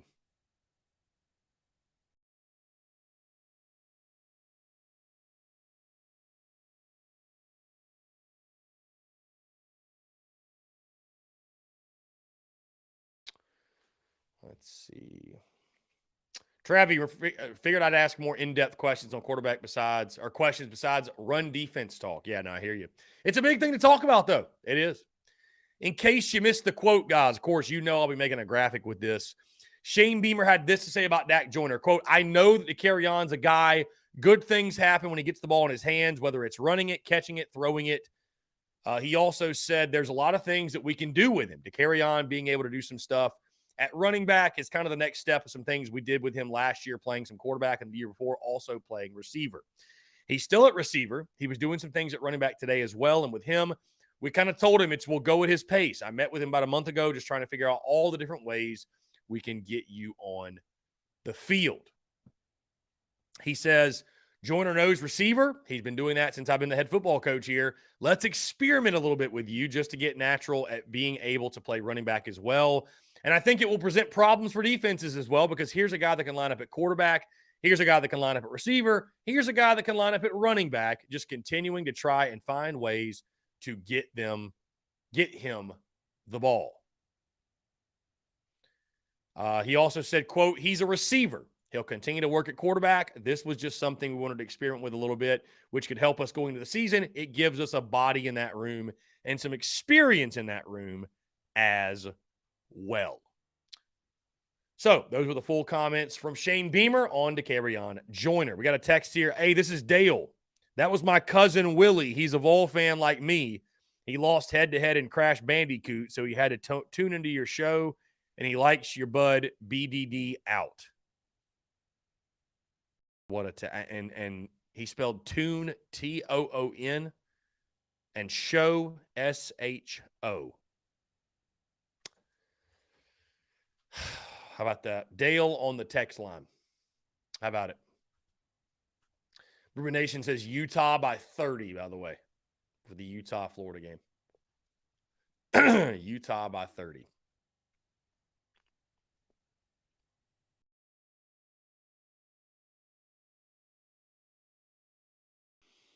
Let's see.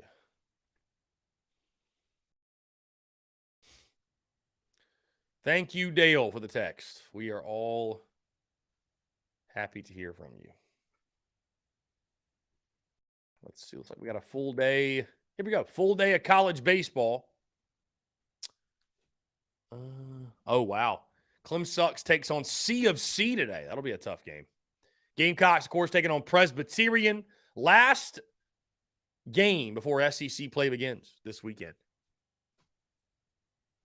Oklahoma State, Dallas Baptist is a good one. UCF and Florida State. How about that? It's a fantastic game. Auburn, Georgia Tech. That's an intriguing matchup.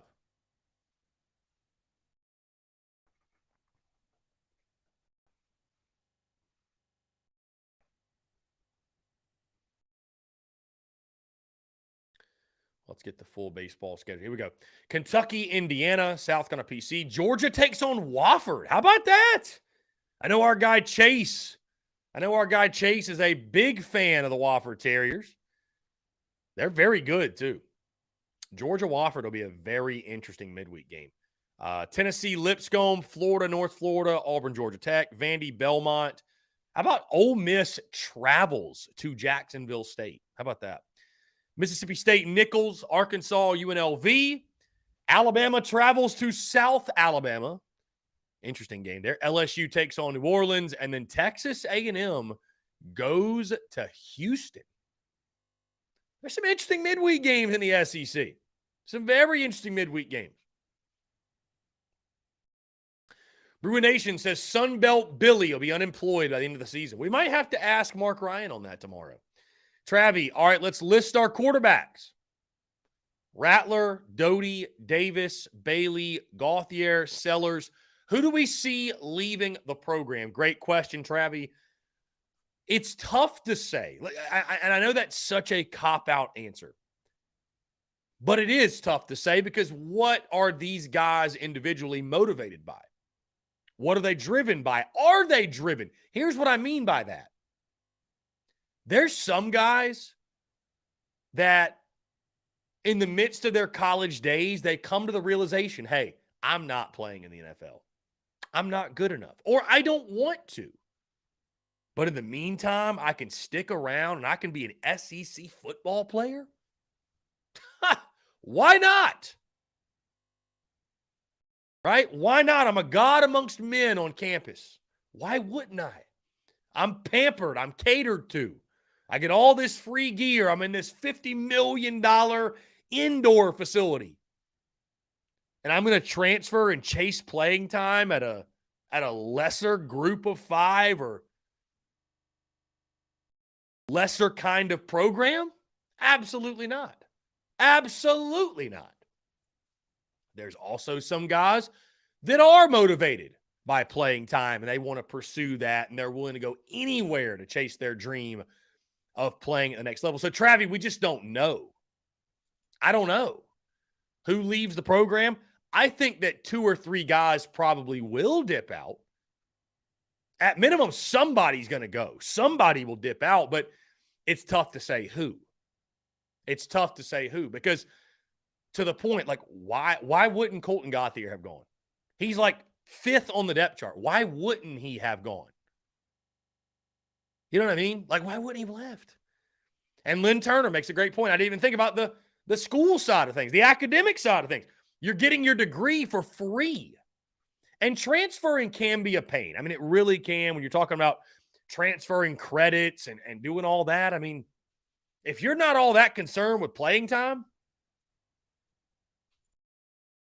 I mean, what's the motivating factor to leave? Unless you just really don't like where you're at.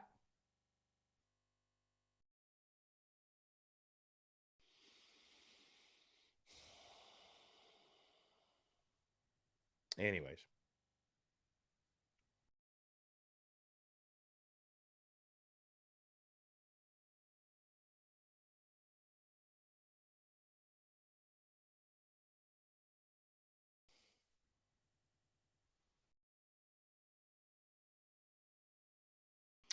Guys, 843-790-3377. That is 843-790-3377.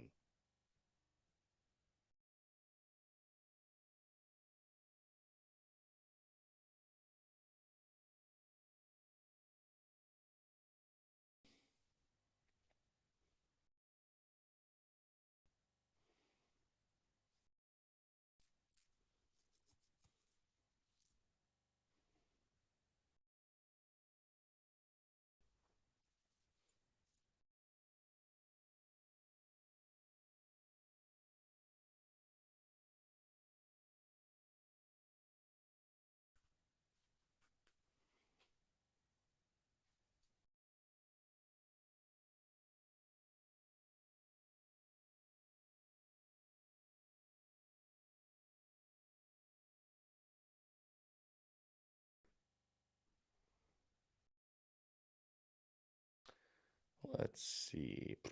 Ruination. Florida's not going to take another 6-6. And with all the drama he's dealing with in Gainesville, the majority wants him gone now. Babes and Waves. Chris, do you want cigars from Myrtle? I got you. Babes and Waves, I would love some cigars from Myrtle Beach. I would love that, my friend. Hey, you're speaking my language, Babes and Waves. You are speaking my language. Yes, sir. I'm all about some stogies. Rebecca, what's going on? Brian Dean, I see you as well, my friend. Appreciate you tuning in.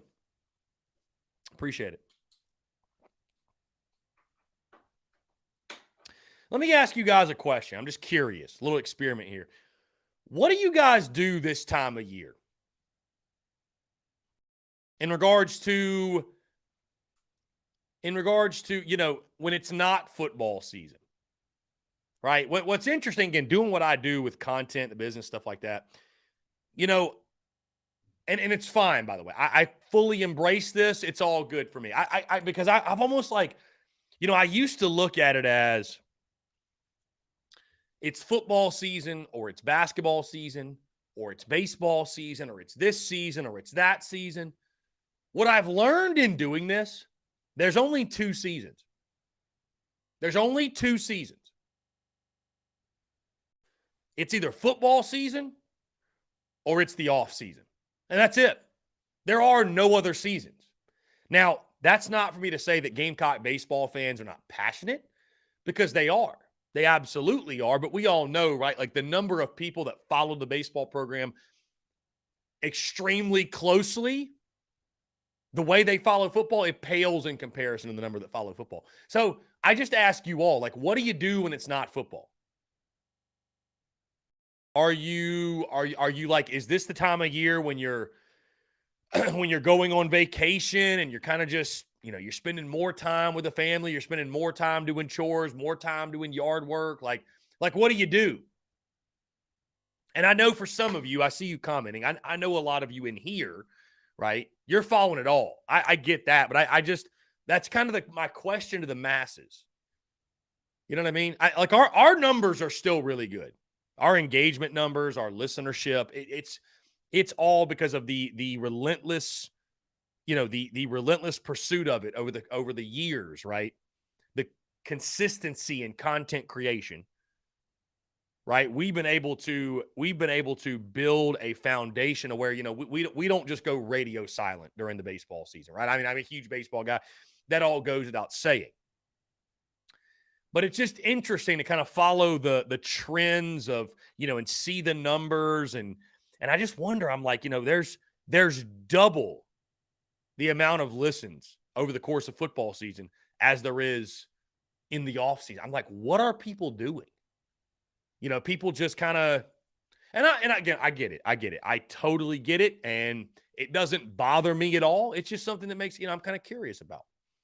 But I know people, have lives, right? Have work, have family, have everything. You know what I'm saying? Like plenty of hobby stuff going on. I get it. I totally get it.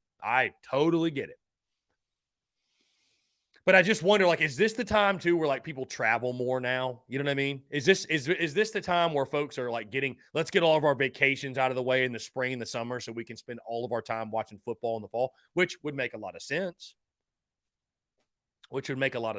But that's why I told you guys yesterday, and I still am going to look at kind of the schedule and how we do things. I'm always looking to kind of reinvent myself and reinvent how I do certain things, and always pushing to evolve and get better.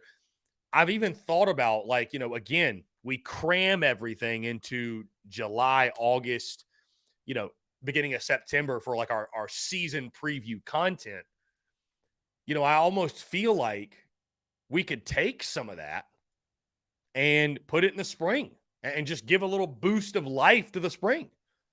Again, it's why I've told you guys, though, it's why TSUS has succeeded to the degree in which it has, and why it will continue to do so, because I use the baseball season as an opportunity to flex my muscles as a content creator, right? Because not everybody's talking baseball. Not everybody cares. And I know it's an opportunity where I can separate myself from all the other content creators out there, right? Brian Dean, this is a great question. Brian, thank you for asking this. Thank you. He says, Chris, how is SEC Unfiltered coming along? So you may have missed this, Brian. You may have missed this. And so here's the beauty about trying different things, guys, tasting different things, doing different things, experimenting. You learn along the way. That's the most important thing. And I could go down a whole separate tangent about that. That's why it's important, though, to do that. That's why it's important to experiment, right? Because it was around this time last year, Brian. And before I get into that, Bruin Nation, the big news, again, we are still working out the details in regards to, again, when there's litigation involved, Bruin Nation, sometimes you got to have some patience is all I'll just say. But I promise you, Bruin Nation, it is in the works. And I promise you it will be shared. It will be shared when it comes through. I wasn't BSing you. I was not BSing you. I promise I was not. And I am itching to tell you all, but I'm waiting till it's all finalized. But there's some litigation between two parties going back and forth, finalizing everything, negotiating, if you will. So just Just hang tight. I promise you it's coming.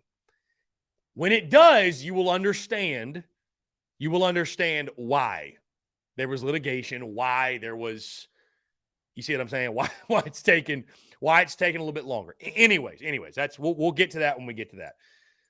But so the question that Brian Dean had, how is SEC Unfiltered coming along, babes and waves? Even said, I thought SECU would take off like TSUS, in my opinion. So, and Brian Dean says, because Chris, I thought you were overwhelmed to begin with, because that is a lot to handle. Exactly. So, Brian, what I learned is this, because it was a year ago, around a year ago, this time last year, if you will. It was around this time last year where I went to the South Carolina Tennessee baseball series. And the wheels really, I had thought about it before, because I get the question too often, what's next? What's the 5-year plan?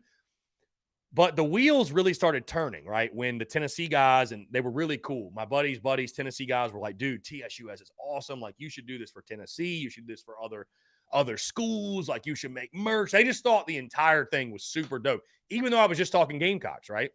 They thought it was super dope. And so I realized, I was like, if what I'm doing as a content creator and as a business person and what have you, if what I'm doing can drive so much value for the University of South Carolina, like, why can't I do this for other schools? Why can't I do this and be a talking head for the entire SEC? Why can't I create merch? Why can't I do everything I do and do it for the entire SEC? I'm still a Gamecock. I'll always be a Gamecock. But now my voice gets to spread to all 14 schools. I get to drive value to each of the 14 schools and its fans. And obviously, from the business perspective, it helps and elevates business and helps business to grow, right, and to scale. So that was where the SEC Unfiltered idea was born. And so my initial thoughts were, okay, I'll keep doing TSUS and I'll just add on and create another entity, aka SEC Unfiltered. Did all the social medias, got all the handles, which I'm glad I did that. But what I very quickly realized, Brian, and I should have known better from the jump, but it's okay. I had to experiment and learn it firsthand. What I learned very quickly was that TSUS takes up all of my time. It does. And it's just not realistic to think that, I'm going to drop TSUS on Monday, Wednesdays, Thursdays. I'm going to do SEC Unfiltered on Monday, Wednesday, Friday. I'm going to do SEC Unfiltered on Tuesday, Thursday. I'm going to tweet from 2 accounts. There's just no way, dude. There's just no way, right? It's just not possible. With that being said, Brian Dean, let me say this. This kind of goes back to goal setting where, I have my macro goals, micro goals, what have you. I've got long-term goals, but I'm not attached to the end result. I focus more on systems versus these long-term goals, right? And I give myself the ability to and the power to change my mind, right? I give myself that freedom. I stay flexible. I don't have a rigid system. Like, I'm very flexible, going with the flow, in pursuit of my purpose, if you will. But what I've made the decision, the realization, and you know what? TSUS may continue just forever and ever. But realistically, I think scaling and expansion and getting outside of just the South Carolina space, I think that is something that will happen at some point for me. And I'm not here to scare you all like, oh my God, the Spurs Up show, it's going to go away tomorrow. This is not something I see happening tomorrow, next month. I mean, who knows? It might be 5 years from now, guys. But when that does happen, I will not be adding on another entity the way I did initially with SEC Unfiltered. No, Brian and everybody else, what I will do is I will not add on another entity. I will rebrand. We will just go from the Spurs Up show to whatever it is, whether it's SEC Unfiltered, whether it's the Chris Phillips show, whether it's just something else. It will just be a total rebrand. And I will be ready to invest all of myself into that next venture and take that next step. And I think what's really cool, because listen, if and when that does happen, there will be pushback, right? There will be pushback from some Gamecock fans, like, how dare you? You're going to be talking about other schools. That I think people will not be thrilled with the idea, but what I'm really confident in is there's so many of you that have seen this journey from the very jump. There's so many of you that have seen this journey over the years. And I think that you guys and the folks that support TSUS also support me. And when I voice why I'm doing it, what my goal is, I think people will resonate with that. I think people will be happy to see that. I think people will continue to follow along and show love and show support. At least that's how I feel. That's how I think. Because I'll always be a Gamecock, guys. I mean, bottom line, I'll always be a Gamecock. I'm always going to have everybody pulls for somebody, right? Like my good buddy Jake Crane said that. Everybody pulls for somebody. You see what I'm saying? Everybody pulls for somebody. So Jake Crane's an Auburn guy, right? So I'll always pull for the Gamecocks, but I just, I believe in myself and my abilities as a content creator, as a businessman, as a personality, as a talking head, as a driver of value in the content space, the sports space, what have you. And I think it would be a really, really cool opportunity and a great challenge as well to push myself and to scale that way. So, that's sort of the idea. So, Brian, that's why SEC Unfiltered, the way it was set up and the even like the social media channels that I created for it, that's why it's been quiet, because I've put that on the back burner, because there's just no way I can't spread myself thin and doing multiple entities is just, no, it's just not possible. We need to have tunnel vision, be focused on the task at hand, be present moment. And so that's what we're doing. And, when that day does come, it'll be emotional, because I'm sitting here thinking, I'm not ready for that right now. I'm not ready to do that right now. I'm so excited to go into year 3 of Shane Beamer and enjoy Beamer ball to the moon and enjoy everything that's happening with South Carolina, the base. I'm like everything. I'm a Gamecock. You know what I mean? I'm a Gamecock. I'm enjoying everything that's taking place with Gamecocks athletics, with the Spurs Up Show itself, with our merchandise, with different business happenings we have going behind the scenes. I'm thrilled with where I'm at right now.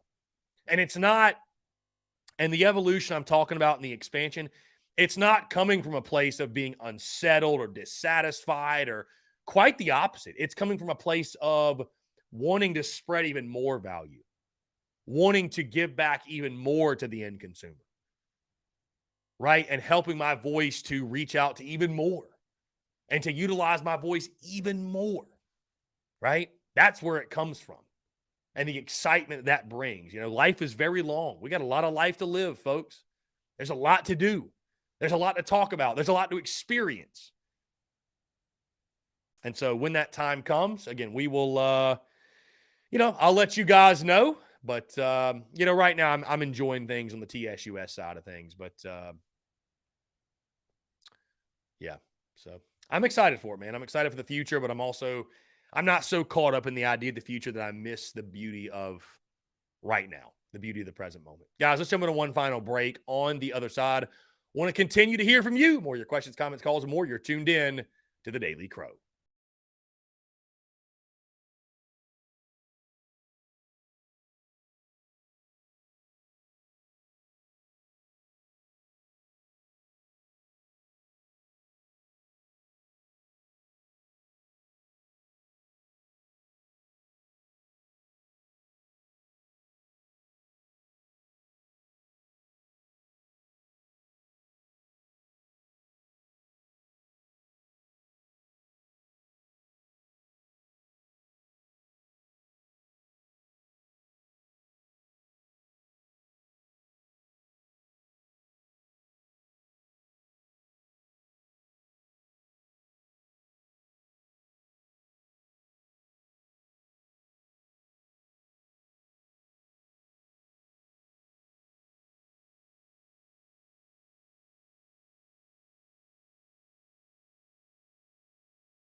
All right, guys, we're back. Taking your questions, comments, calls. 843-790-3377.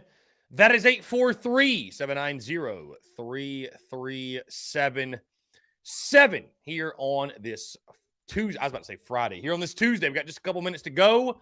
I would love to hear from you. Last minute thought. We have a text here from some 864 number. Let's see. I think this is the Tennessee fan. I love college baseball. I played in college and coached my two sons for 6 years in travel baseball. I love the game. Hey, I love the game too, my friend.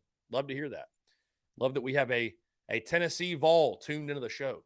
I know Rebecca's probably not too thrilled with that, but oh well. Let's see. Brian Dean, I can see Florida taking a step back in 2023. Anthony Richardson was 70% of their offense. Would not shock me, my friend. Would not shock me at all. Lynn Turner, it's a great time to be a Gamecock. I would ride the wave for now. Yeah, Lynn, it's no, for sure. No, it's a great time to be a Gamecock, no doubt. Brian Dean says, since I'm on disability now, I have a lot of downtime. What I will do to help is break our opponents down over the season and share that content with you. Brian, I appreciate that, my friend. Hey, I always love it. I appreciate you, Brian, sincerely. I appreciate you tuning in as always. It's always great chatting with you. Let's see.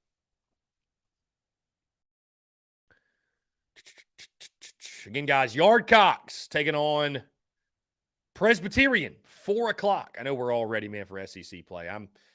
I'm right there with you. I'm right there with you, guys. I'm right there with you. I'm so excited to get it going. It's been nice. Excuse me. It's been nice watching us do what we've done against watching him do what we've done against, or watching us do what we've done against the smaller competition. But now it's time, right? Now it's time to get to SEC play and see what we got. So.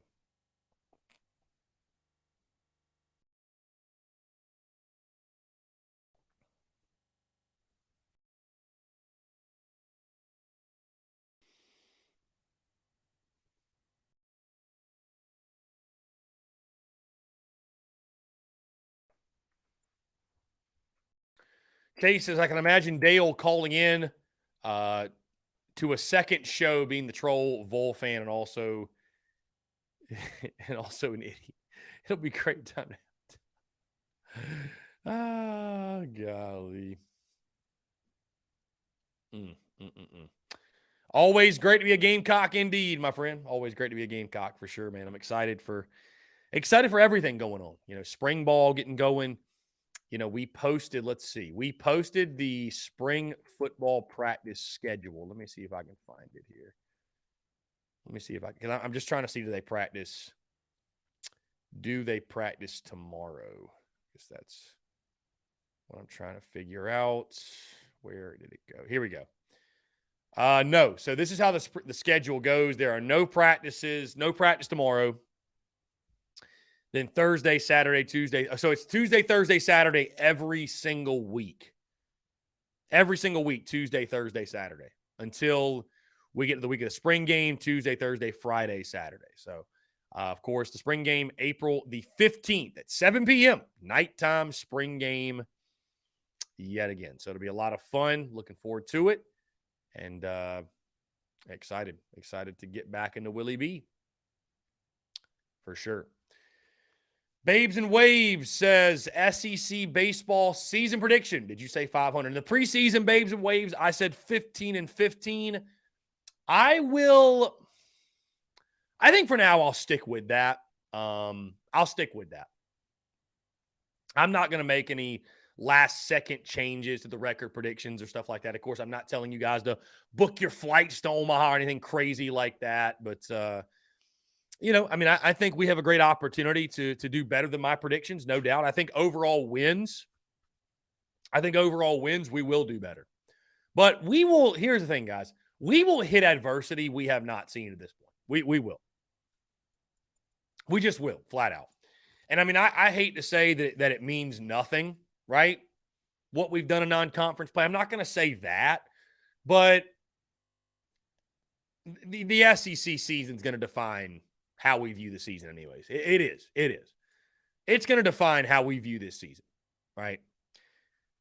So, I mean, even if we won all of our non-conference games, I mean, if you go 13-17 in league play, I don't think anybody's going to be happy.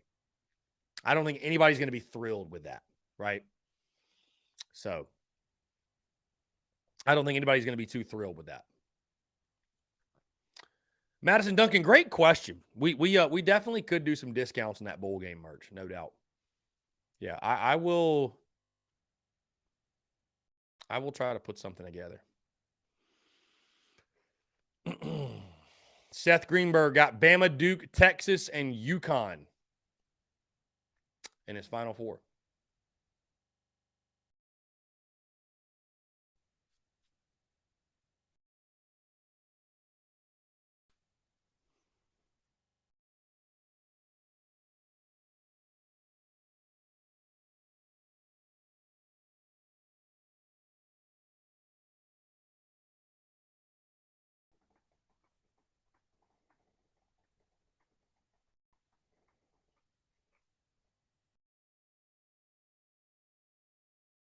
Let's see.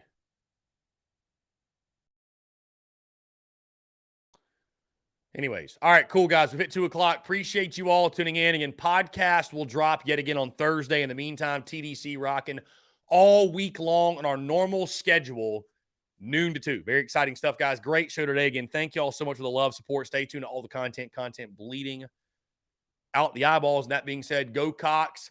Beat PC. Have a great rest of your Tuesday, and we will talk to you all tomorrow.